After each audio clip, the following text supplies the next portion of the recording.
Hello and welcome to Is Gatland Devaluing the Lions jersey? Hi, I'm Paul, the guy behind DrivingMaul, and this is clearly all about the 6 players that have been called up to bolster the Lions squad for their 2 midweek games, the 2 final midweek games. It's something that I've been asked on Facebook to talk about by a few people over the last couple of days.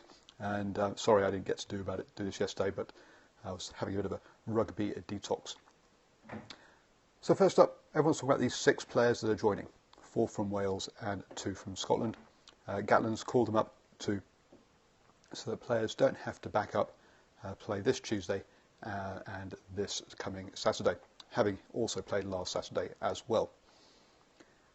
And one of the points that's been made is these players have been picked at least mainly on geography and then on sort of ability. So first, because Wales are in New Zealand currently and Scotland are in Australia, it's a very short flight and there are very few time zones to cross for the Australian players, so they can acclimatise quickly and be useful straight away.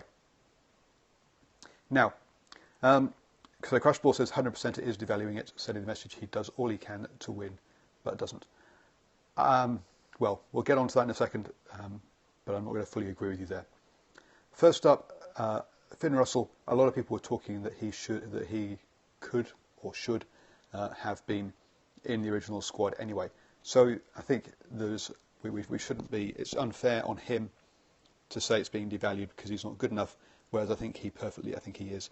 He is Scotland's leading fly half, and they have been playing very well. So I think to include him in that is a bit rough, that he's going to be having this sort of question mark potentially hanging over him in future.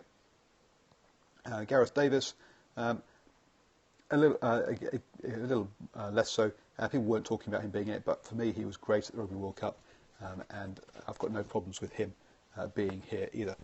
Sure, Danny Kerr or someone else may be slightly ahead of him in the pecking order, but at least there or thereabouts, I think he'll be in the conversation. It's really the forwards where we have a look at and go, who are they?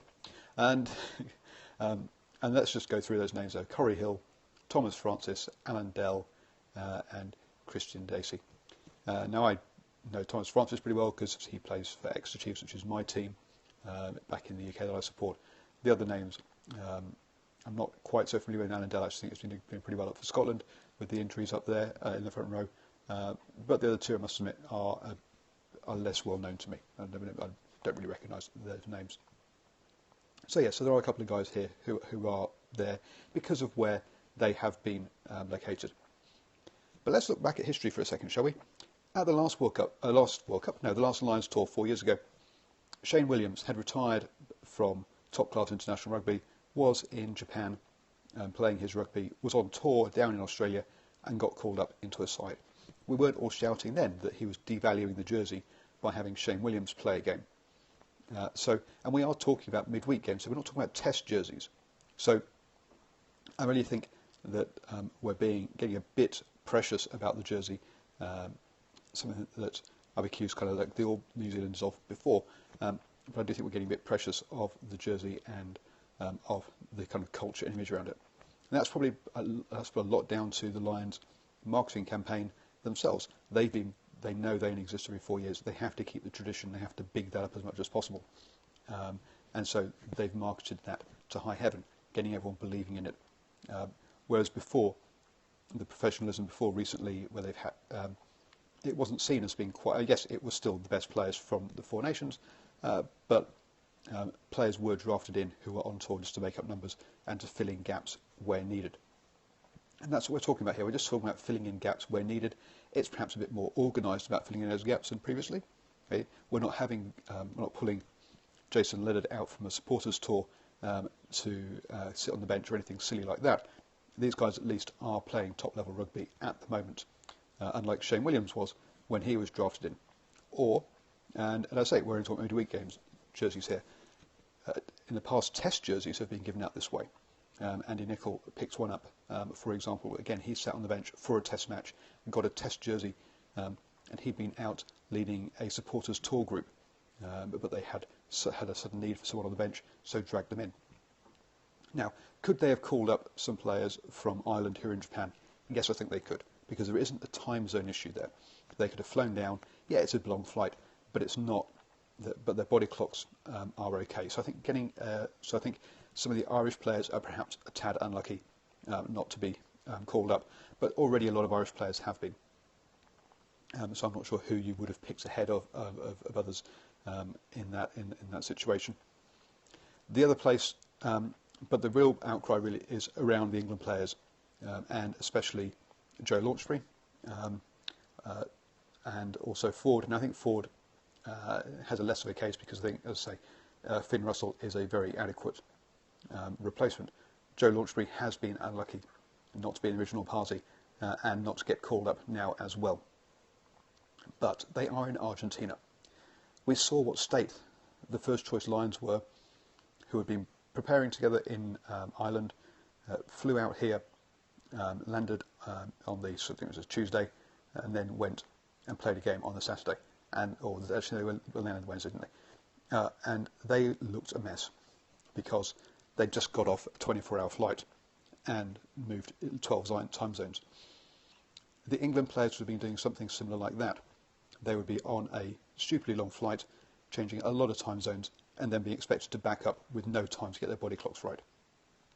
I think it would be unfair on the players, unfair on their welfare to do that. And I think that actually, yes, to come to fly all that way, sit on the bench, maybe not even play, would have been a waste of time. And they're much better off the players who are here, who will be up to speed, we're not risking their welfare as much, and therefore it would be much. I do think he's done the right thing, getting locally based players rather than players from Argentina. Now, I think Japan, because of the time zones, it would count as being local as well, and I think the Ireland players could have been pulled in. But I'd say I don't think that's. I don't think pulling players from Argentina would have been worthwhile for this. So that's my opinion. No, I don't think it's devaluing the jersey. It's been done before. It's been done to a greater with players less deserving at that stage of their careers. It's been done with players who have been less ready to play at that level previously, and it will be done probably again. But it will be done.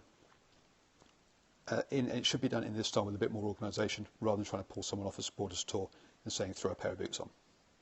That's really not how we should be doing it, I don't believe.